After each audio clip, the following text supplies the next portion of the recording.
There's some things I still want to accomplish during my tenure as mayor.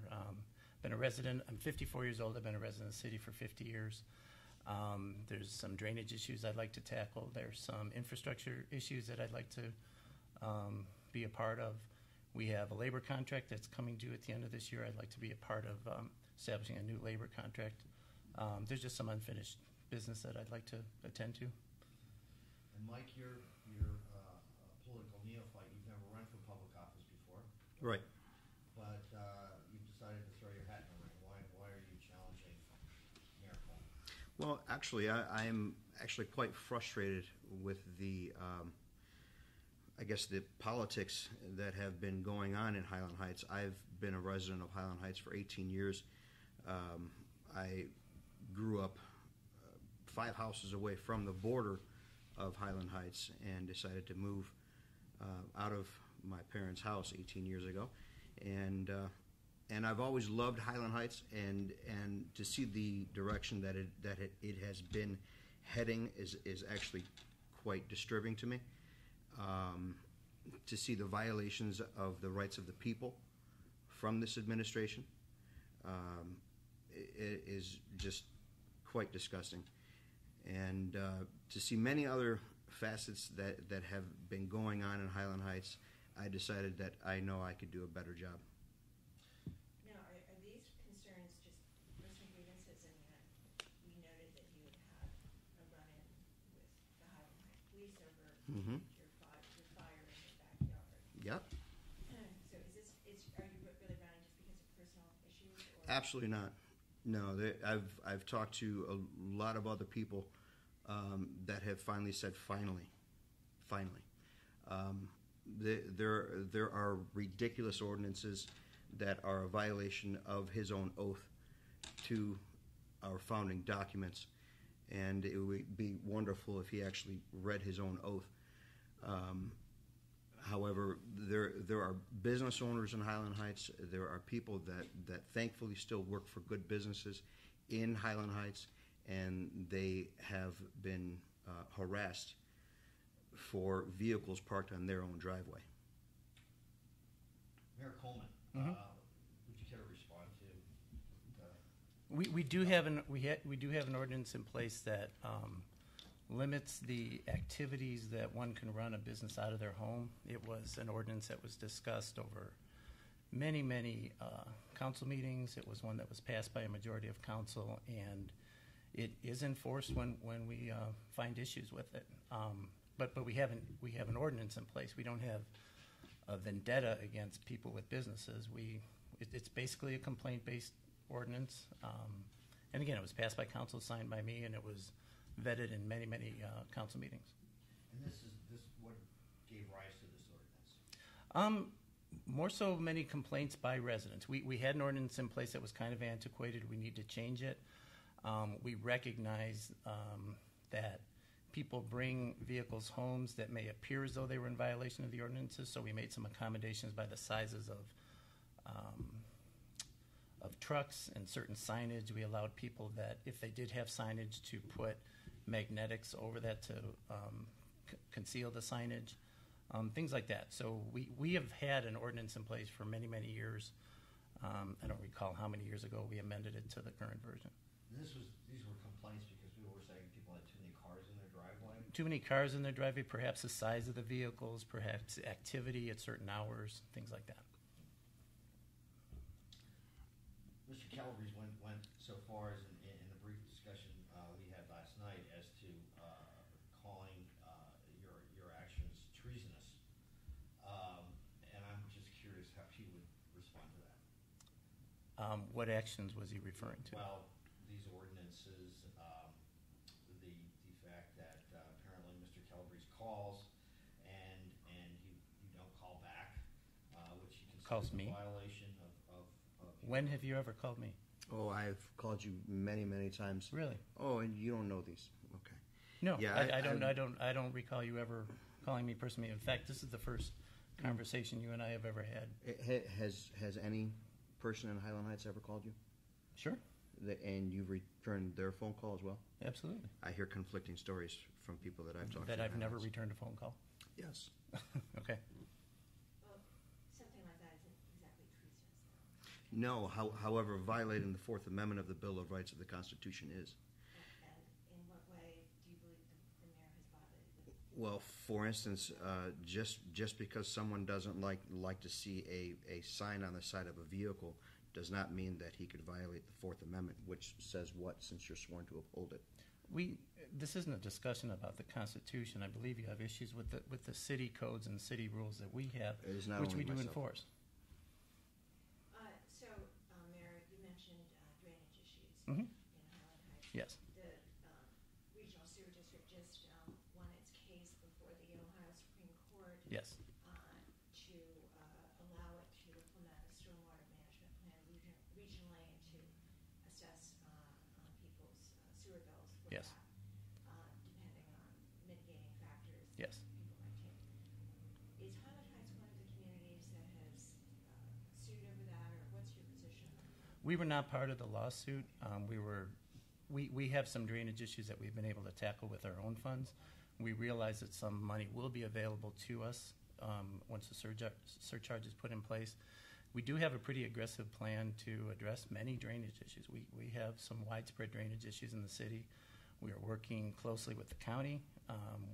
County recently just received a contract to help line the sanitary sewers, and we believe we are a priority on their list, and that'll be happening in our Williamsburg area. A few months ago, I authorized our city engineer to do a citywide study of our retention basins, and he did find that many of them have settled to a point where we need to do some work on them. It's not necessarily a city issue because those retention issues are owned by homeowners association, but we will be expending funds to assist with that and get a potential immediate relief for those residents. That's not it, though. We have other issues, and we need to keep addressing them throughout the city. Are these recent problems that arise from weather changes, or are these long-standing issues? Well, we have had issues for many years, yes, and we've been working with the county on certain issues. We're now at a point where we have to go out in a storm and lift up a catch basin and see if there is infiltration from the sanitary storm sewer, because we couldn't design a system to redo the whole drainage in the city of Highland Heights. It's just not practical, and unless other cities do the same thing, it wouldn't be practical. So we're taking an approach where we go actively out in storms, view certain situations, and we identify and correct the problems as we see them. And when you say infrastructure, are there specific projects that you? Yes, we're going to be replacing the water line on Highland Road. It's an over $3 million project. We got some state money to assist with that, $800,000 grant, roughly $1 million interest-free loan. That'll be occurring next year. We're going to be going out to bid, hopefully by the end of the year on that. And there are other road projects that I'd like to look into. If it's a water line, you don't have an arrangement with the Cleveland Division of Water to? Not at the current time, no, but we are going to revisit that, not necessarily for this project, but for future projects, yes. We did entertain that a few years ago and decided not to pursue. With on your data sheet, Mayor, you also talk about maintaining housing stock. I'm just wondering, did Highland Heights experience a lot of vacant and abandoned properties or foreclosures as a result of the crisis? Some, but not many. I receive a monthly sheet of the number of foreclosures. There's not a lot of them. We did hire a part-time inspector to do some in the evenings and on the weekends to go look at housing stock to identify violations. So I don't think I said maintain, and that's what I hope that we can do. I think we're a great community, and our housing stock is pretty high. Mr. Calabrese, the mayor's talked about the drainage problem, infrastructure improvements, and the housing code, or housing stock, improving and maintaining housing stock. What are those some of the issues that you would address too? If you were Absolutely. elected? Absolutely. There have been residents who told me there was a flood at there was people's basement that had backed up, and from what they were told by the city is basically, well, that's your own fault. And meanwhile, there was a resident right on Radford Drive in the Highland Heights section, and they were watching as bricks were being pulled out from a blockage right by his home, and actually up that little stretch as well.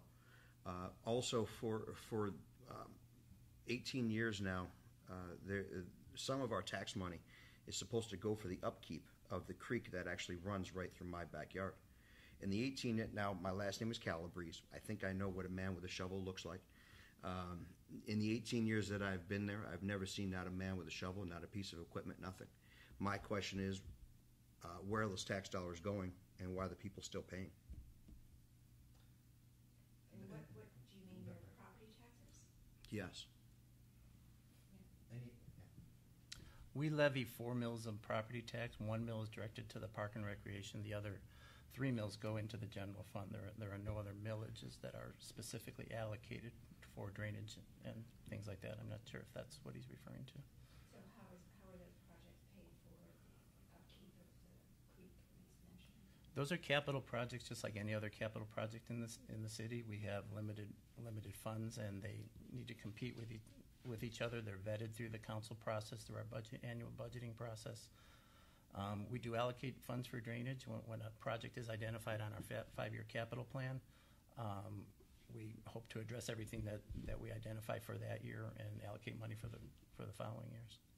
Mr. Calabrese, you bring up the creek because what, it floods every year, or what do men with shovels have to do with the creek? Well, there is.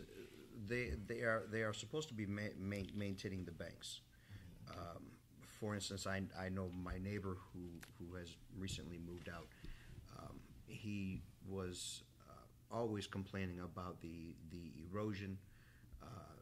The gentleman who actually just moved in 20 years ago, he was actually responsible for. He came in with a machine, and he took care of the banks from the erosion.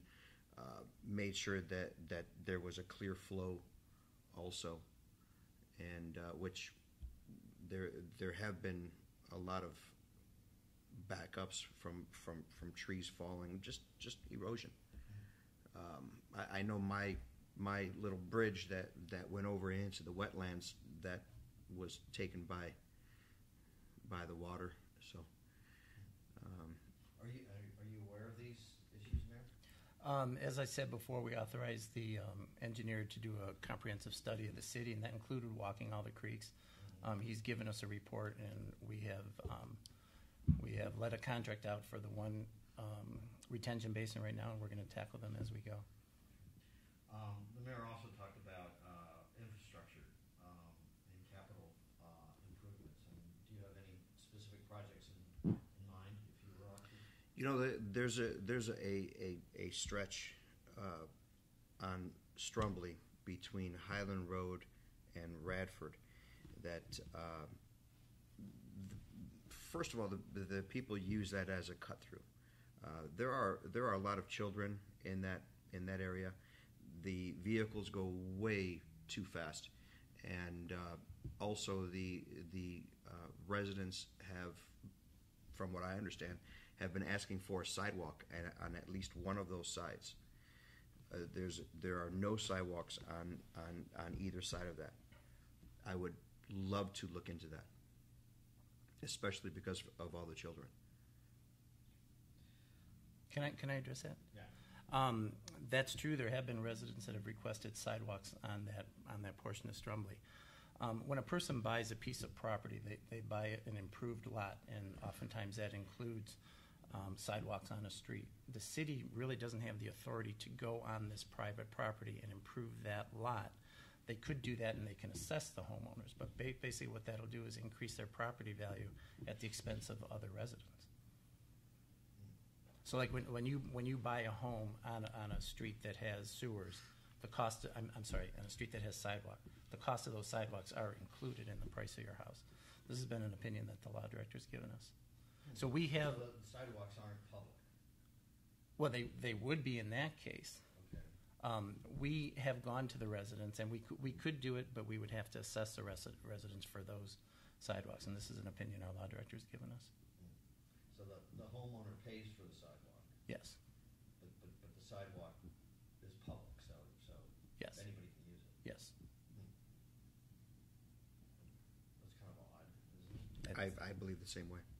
It's probably a violation of some bill. Well, I mean, if he doesn't have the authority to go on another person's property and with the sidewalks, then how does he feel that he can go onto another man's property and tell them that he cannot park a car on his property with simple sign or maybe a ladder strapped on top of a van, which there was a gentleman that is actually still fighting a citation for a simple ladder on top of his work van. He's a business owner, and he actually had a heart attack over the ordeal, and now has heart conditions. Well, it sounds. If a lot of this has to do with this ordinance about cars, why aren't you going before city council and making the case that they should change the ordinance, because the ordinance is on the books? I mean, I don't quite understand. You know, there have been actually many other residents that have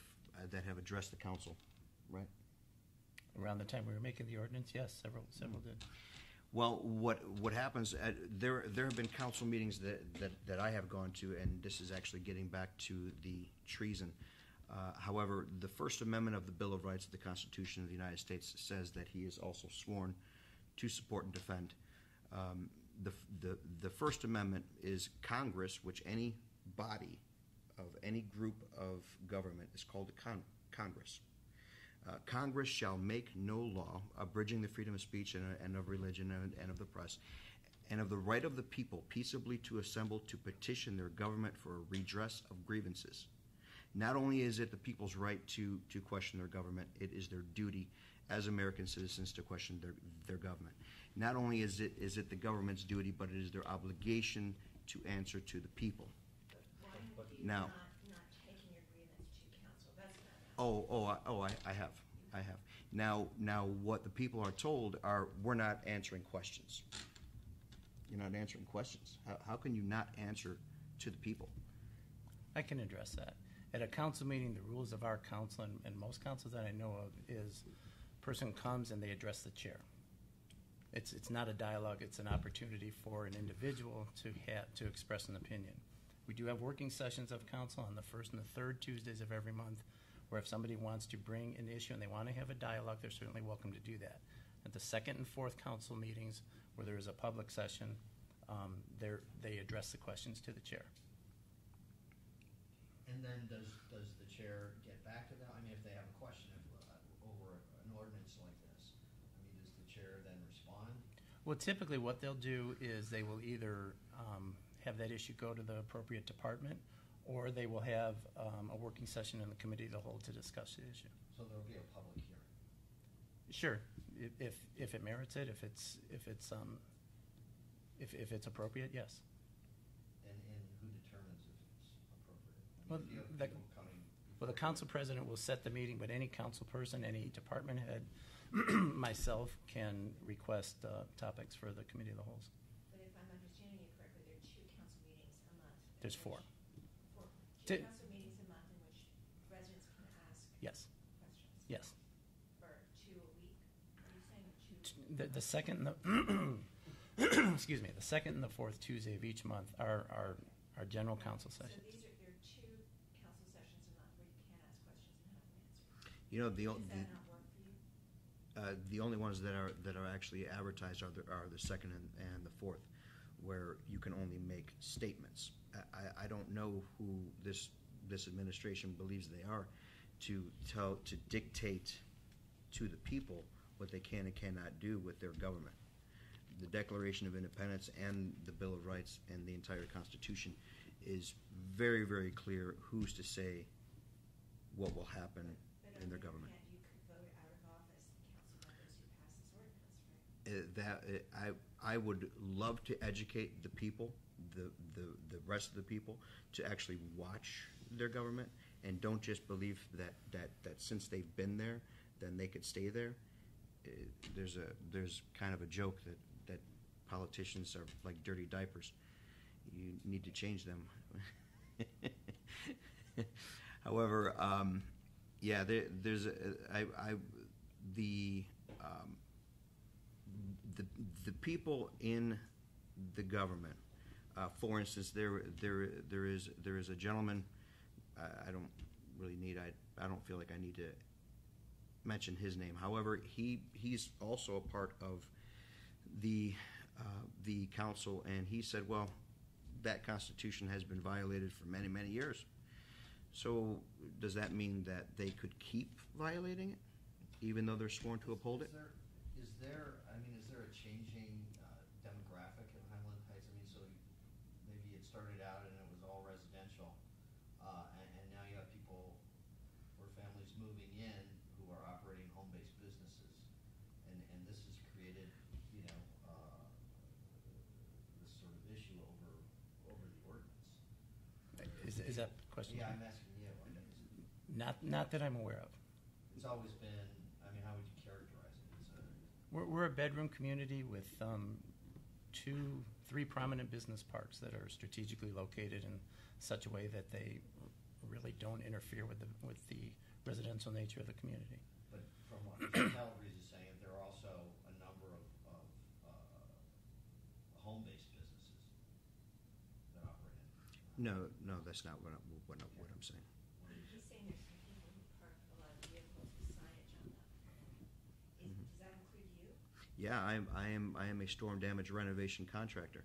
I am actually blessed that I can actually park behind my house, especially since the crime rate has gone up.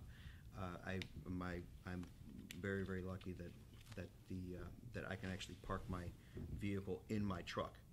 However, there are other people that they don't necessarily have businesses out of their homes. What it is they thankfully still work for good businesses that allow them to take a car home or a pickup truck. Now he had mentioned, Scott Coleman had mentioned, that the size of a vehicle, well, according to this other ordinance, is that anything with a payload capacity of over 1,000 pounds, which is a simple pickup truck. You're not allowed to park that vehicle on your driveway that you pay taxes on because they say so. But as Betsy pointed out, I mean, you elect council. I mean, you can vote these people out of office. You know, I have been talking to an awful lot of people, not knocking on doors in Highland Heights. For those that I have not gotten to, I will do my best. However, there are a lot of people that feel the same way that I do.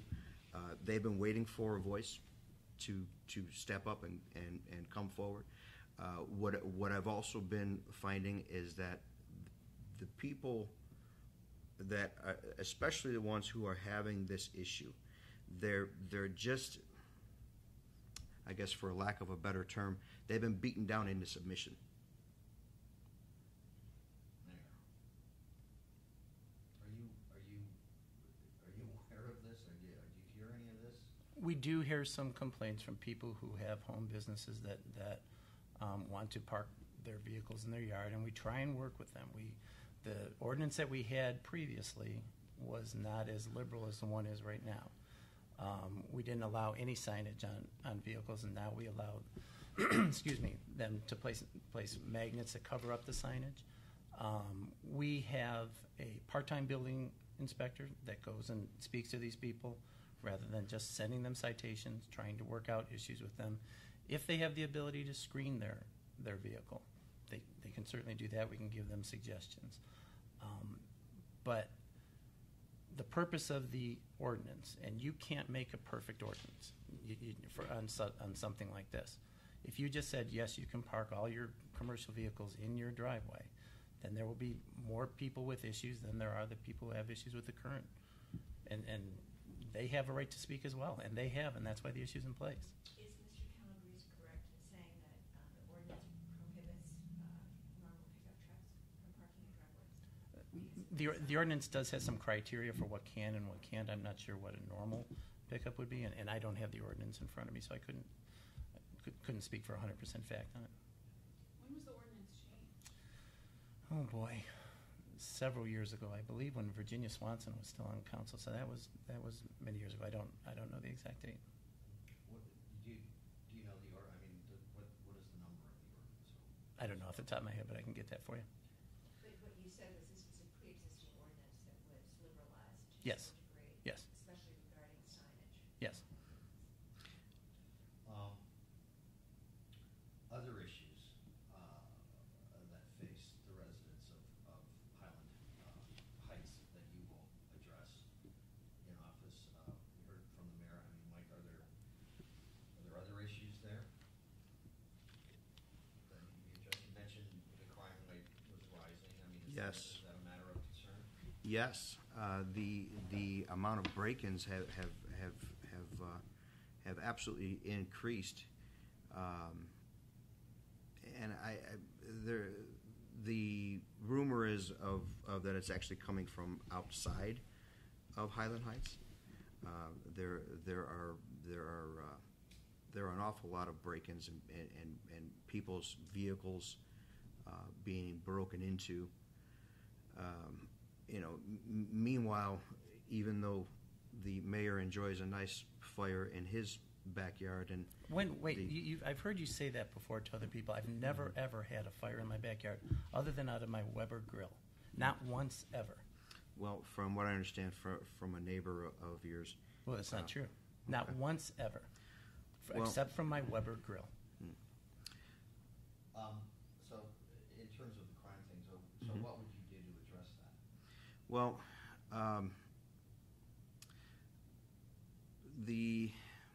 first of all, the apartment complexes that this is coming from, I believe needs to be a joint issue to address.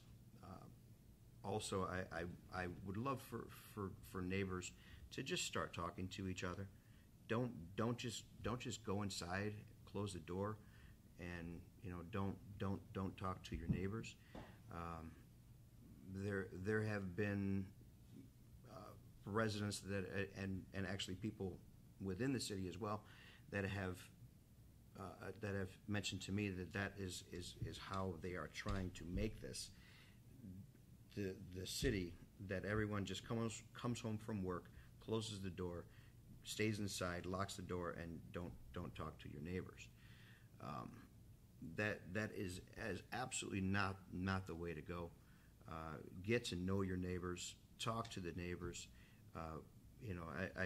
There was that elderly couple that just moved away from me. I was over there constantly. It really, Highland Heights has always had a beautiful flow since I was a young boy of the old move out and the new generation move in. The new generation has taken care of their neighbors, which is the way it's supposed to be. That is if people just watch out for each other, and if the police force, if they actually understood their own oath as well and actually read their oath to the Constitution. Policing, they have forgotten what policing actually is. Cop means constable on patrol. Constable is a limited authority, not assuming total power. And I believe that if they would not take so much time in taking away people's rights just for enjoying a normal activity on their own property, that maybe they could be in the right place at the right time. You're referencing again this incident where you had an open fire in your backyard, which is not allowed by ordinance in Highland Heights. And the police came and you didn't agree with their assessment that you weren't supposed to have this by law. They're just enforcing the law. I mean, I think there's an overarching theme here that I wonder if you could address.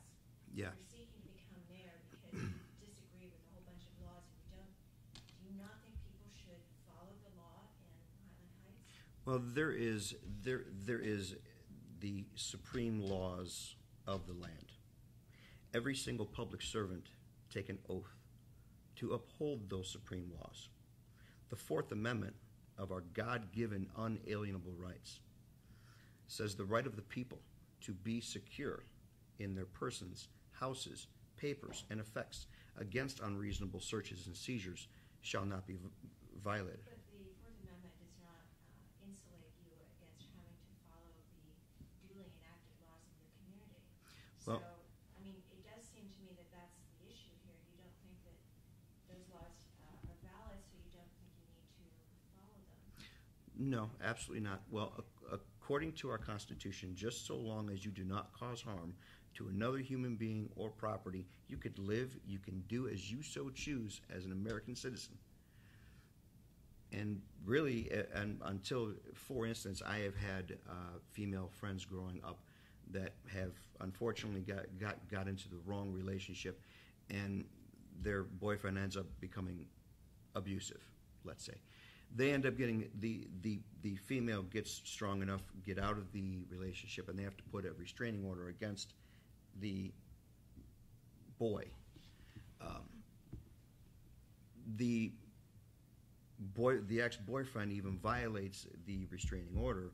The female will even show a cop, look, this is my court order, and the cop can look right at the man and say, well, until he actually does something to you to harm you, I can't even talk to him.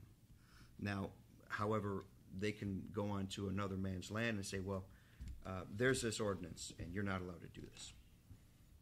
But in your case, this was last August, and you had this open fire, and the fire department was called by a neighbor who felt that there were embers landing on the roof or something.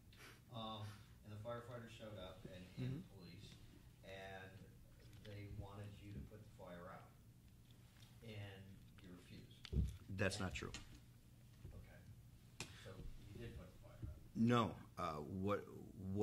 What happened was, first of all, there was a false alarm call called from 200 feet to the north of me, saying that hot embers were falling on this gentleman's roof.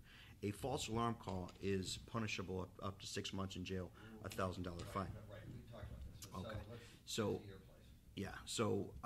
So they show up. Hey, we got a call. Yeah, we're just about to stick. We had the special skewers for the brats, and there's one for the hamburgers and stuff. So we were going to use it for cooking purposes, and according to this ordinance, just as long as you are going to use it to cook, they can't say anything. So the fireman says, okay, well, pull a hose out, and we won't cite you. Here we go. So, okay, fine, no problem, I will. My hose was in my vehicle, which I used for inspections for storm damage. And so when they finally leave, then I could go in my vehicle because I have my dogs running around the backyard, and they want to be with me. So I said, okay, no problem, I will. And then he keeps going. And I'm just getting home from work. My mother is in stage 6E of Alzheimer's. When I'm done with work, I'm still not done with work. I still go home. I go to my parents' house 1 mile away. To my father's hand shakes, so he can't fill out bookwork. Regardless, I even when I'm done working, I'm still working. So I finally get home. Yeah, you're stressed out. Absolutely. And the firefighter is saying, "Get the hose out." Well, he keeps going about this ordinance, and I says, okay, I got it. And then he keeps going, and I says, look, here you are, a sworn public servant, sworn to uphold my rights as an American citizen, and you're violating them now. We actually stood there for 20 minutes, and if there was such an emergency on my property, they would have been pushing me out of the way.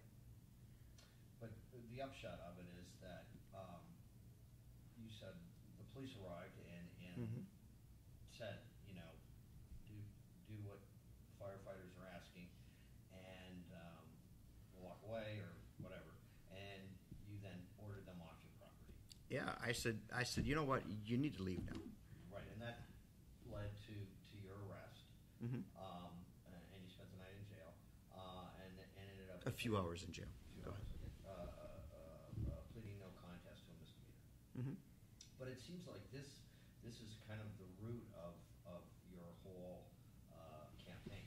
No, absolutely not. It is. Would you have run for mayor if this had not happened? People have been telling me that I should run for some office for a number of years now. I was actually looking into Congress. I have a gentleman who is also run for Congress as well. We have a senator, a former senator in the family. I had given it consideration already, and then finally, as I hear from neighbors of mine, friends of mine, that have had other issues, for instance, like these other ordinances in violation of the Fourth Amendment, I said, I live in Highland Heights. I'm staying in Highland Heights, and it's time that there is actually a servant of the people in Highland Heights. But isn't it sort of a recipe for chaos if you are seeking the mayor's office only in order to counsel people not to follow lawful orders from the representatives of the people, not to pay attention to ordinances that were lawfully enacted? I mean, that seems rather contrary to the rule of law that you reference frequently in talking about the Constitution. Absolutely not. Again, the Constitution is very, very clear. Just so long as you do not cause harm to another human being or property, there is no chaos. In a free market society, in a constitutional republic, everyone respects each other, and as soon as you cross that line, then of course they absolutely need to be reprimanded. There really is no chaos. If people actually take the time to read our founding documents and abide by them, and the government abides by them, then there really is no chaos. Yeah, I was going to say, I'm going to change the whole Mm-hmm. thing. I hate to interrupt, but could I just have a brief response to some of the things you said, and I'll make it brief. Okay. I think Mr. Calabrese actually demonstrated how our safety forces work and actually how I'd like them to work. A complaint was made to his house about a fire. The fire department responded. To me, it sounded like they tried to address the situation and be reasonable with him and allowing him to bring a hose and continue to keep his fire going. That situation escalated. They called for backup from our police, and the police felt that it was necessary to arrest Mr. Calabrese. I think that shows a really good progression of how I'd like our safety forces to address a situation like that.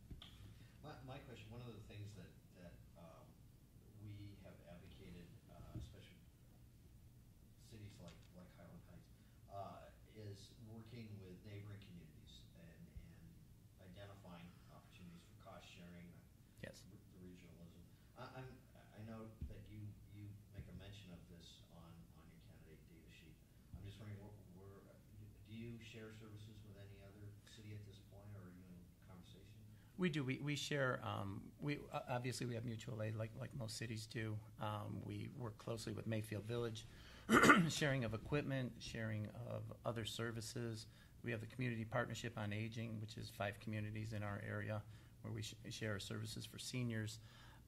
We've met a few times about a joint dispatch center, and I think Mayor Rinker from Mayfield Village initiated those conversations. And his plan didn't address our ability to monitor our jails or jailhouses, so we weren't able to come to an agreement. But I'm open to any type of regionalization that will do 2 things. First, won't be cost prohibitive to our residents, and second, will at least maintain or increase the services to our residents. I'm open to anything. Mr. Calabrese, what are your feelings on regionalism? From what I understand from people in law enforcement, that is a fantastic idea. However, just as long as There is a commanding officer that stays within the city to make sure that if they actually upheld their oath, that to make sure that there would not be anything unconstitutional that happens within the city while the rest of the police force are dispatched somewhere else. And what about services like snow plowing? There is an awful lot of waste going through the city with just snow plowing alone. I actually have quite a bit of experience with plowing city streets. First of all, the trucks really do not need to be doing 35 miles an hour down Bishop Road, Wilson Mills. That is a 5,000-pound can opener on the front of that vehicle. It tears up the roads, it tears up the vehicle, and if that steel blade, I believe it's a half-inch thick, 6 inches high, 8 feet wide. If that steel blade, steel is not cheap. If the steel blade catches anything, it snaps. Then you have downtime. Then you have to go back to the shop, put the blade back, get a new blade put on, and that's costing money. Now, if you just slow down,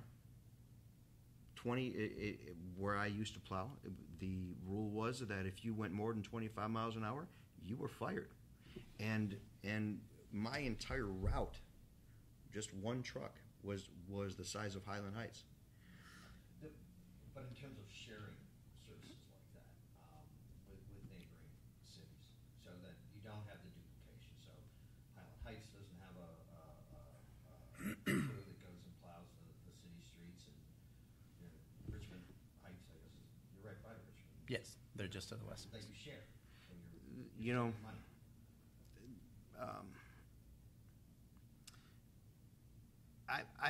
First of all, I believe that the service department in Highland Heights, the workers of the service department, they do a fantastic job. I agree. Plain and simple.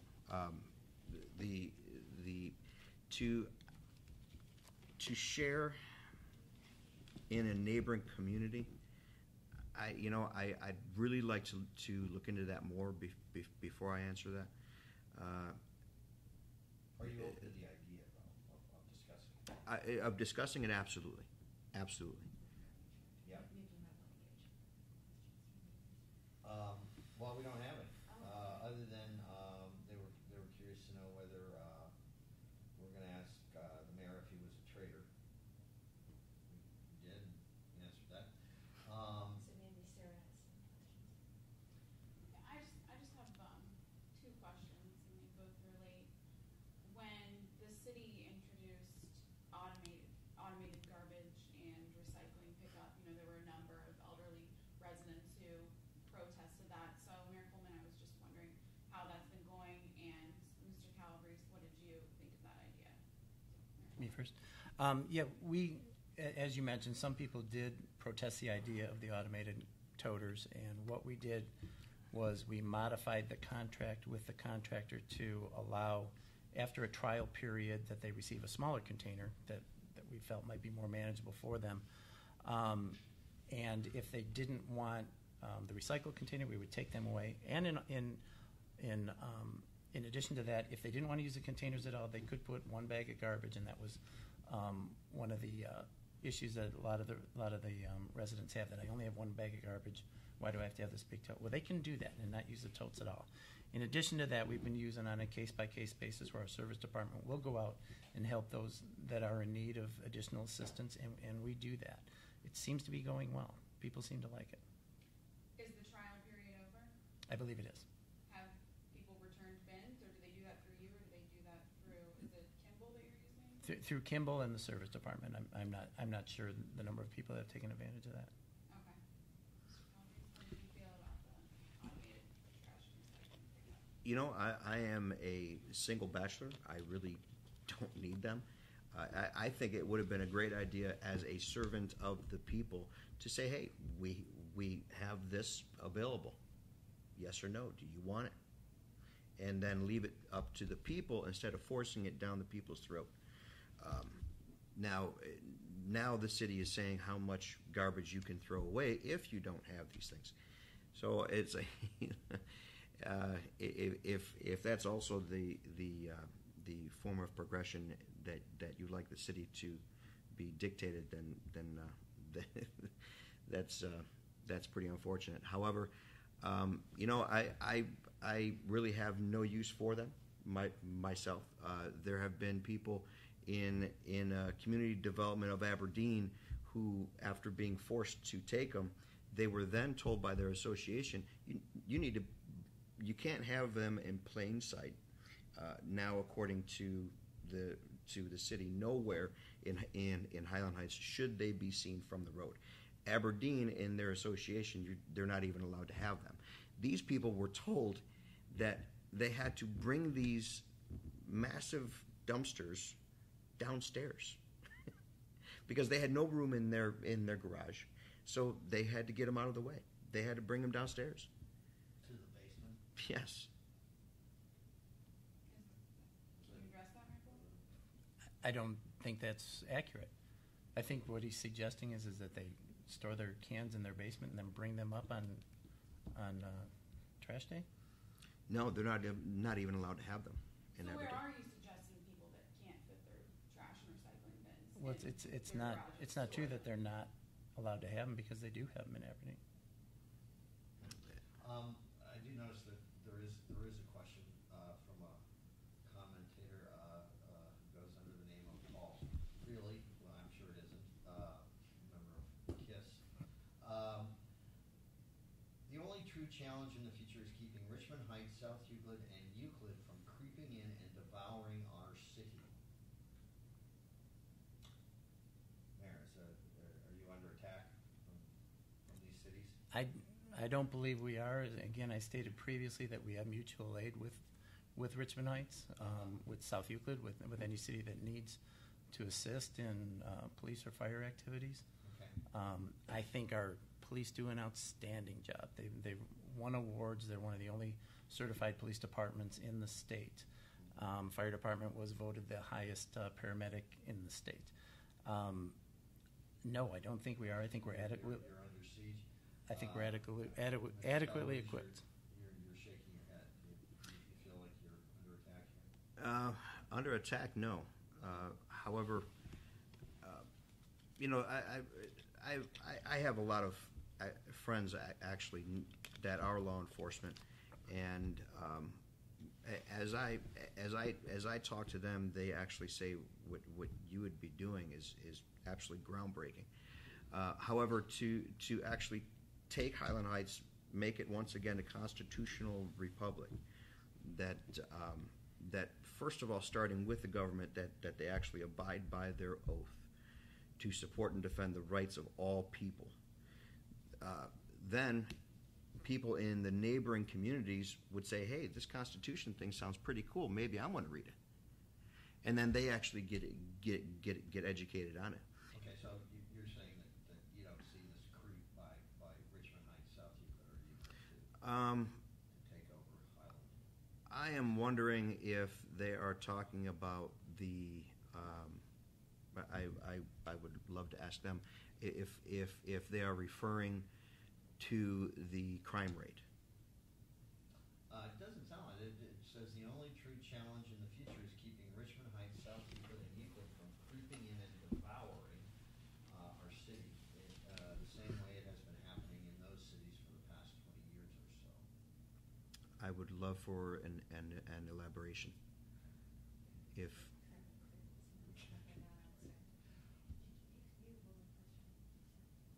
Yeah, Mayor Coleman, you mentioned the community partnership on aging, and the Hillcrest area in general has an aging population. So what are some specific programs or policies that you've enacted to help the aging population, and do you have any more ideas for that? Same question for you, Mr. Calabrese. What are your ideas for? Well, unfortunately, the community partnership on aging has fund limitations. Each community contributes towards its budget based on their population, and then we also do get some federal assistance, some state assistance, but there are limited funds. Basically, what they like to do is enhance their services to the senior population to do simple things like get them to doctor's appointments, get them to shopping centers. And transportation is probably one of their biggest expenses. The upkeep of their vehicles and the need for more vehicles as we grow in size, I think is really, really something that we need to look to, and I'd be willing to allocate more money towards that. It's simple things that they need help with initially that hopefully we're able to achieve for them. You know, as I grew up right next to Highland Heights, I was in and out of Highland Heights since I was a young boy. I've always seen neighbors just taking care of each other. You know, just being there for, you know, hey, I'm going to the store. Do you need anything? I mean, I don't necessarily agree with the whole bedroom community that everyone just goes in their house and doesn't talk to anyone. But if you're elected mayor, what can the city do to help improve services for seniors? Rather than, you know, neighbors, that's great, neighbors taking care of each other, but what can the city do? I would love to see what kind of funding there is for it. I wouldn't even have an answer for that until I actually see what kind of funding there is. If I can add one more thing, we do have a process in place in elder care where our police reach out to, they have a list of elderly people that they check on by phone, they check on by knocking on their door to make sure that they're okay. And people can get on this list either by a family member or by them individually. But we do go on their property and knock on their door, so I don't know if that's a violation of their rights. But we look at it as a neighborly thing to do to make sure that the city can look upon these people and help them if they need it. I have a comment. Okay, but I have a question. Sure. And then maybe, you know, since you're running for mayor, I wonder, you know, if you've looked at the budget or started attending council meetings regularly in order to kind of get more up to speed on some of the issues such as this one. It doesn't sound like you have, and I just wonder why. Well, I work full time, and then I go to my parents' house. And since I've decided to run for mayor, I've been knocking on people's doors, getting input from the people, and also letting them know that there is a real difference and of someone new running, someone who really is not going to go in there and play patty cake, for lack of a better term. However, yeah, my days and my nights have been quite full until the sun goes down. Would you have time to be there? Absolutely. And how would you do that? You just explain why you don't have much time.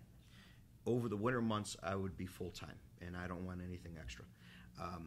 Over the spring, summer, and fall months, part time would absolutely be very, very possible. I wouldn't be knocking on doors running for mayor anymore from the time that I get home. And I am independent. I am self-employed, so I can go about my own schedule. That if the city, Highland Heights, that's where I live. That would be my number one concern. Even though I would not be making as much money from my career, or from the city that I would my career, that is top priority. My comment was, the mayor probably doesn't know if that's a violation of the rights of the people, because he's probably never even read what those rights are. All right. You know, I have. No. Okay. So what we do is we wrap this up, and we ask you to make a quick presentation of your campaign. And I'm watching my favorite show on television, and there's a commercial break, and you knock on my door, Mayor, and you've got probably less than a minute to tell me who you are, what you're doing, and why I should care. And I'm wondering what you would tell me. Now, you want to Yeah, start? go Okay. ahead. My name's Scott Coleman. I'm 54 years old, been a resident of Highland Heights for 50 years. Been married to my wife Martha for 28 years. We've raised our 4 children in the Mayfield school districts. I attended St. Pascal Baylon, which is in Highland Heights, and Mayfield High School. Been mayor for the past 12 years. When I took office, we had a $3 million general fund balance. We have roughly a $9 million general fund balance, and at that time, we had $20 million of debt, and we're down to $8 million of debt now. I've been fiscally responsible in addressing the city's needs, both infrastructure, both capital needs. I'd like to continue to do that. I know we have some issues in drainage. We want to continue our aggressive capital program. I feel I'm the person to do it. I am endorsed by all 7 members of our council at this time, and I'd love for your vote. Mr. Calabrese. My name is Mike Calabrese. I'm 43 years old. I've been a resident of Highland Heights for 18 years. And I've been very, very close to Highland Heights my entire life for the entire 43 years. I have seen an awful lot of changes. I would love to run the city like a business and not one that is sued and has to settle out of court for over $600,000 plus legal expenses from a very, very bad business decision. There are an awful lot of changes coming through, even trickling down from the federal government to the local public servants, and I would absolutely love to address those. I would love to make Highland Heights a constitutional republic once again, and I encourage everyone to please read their founding documents.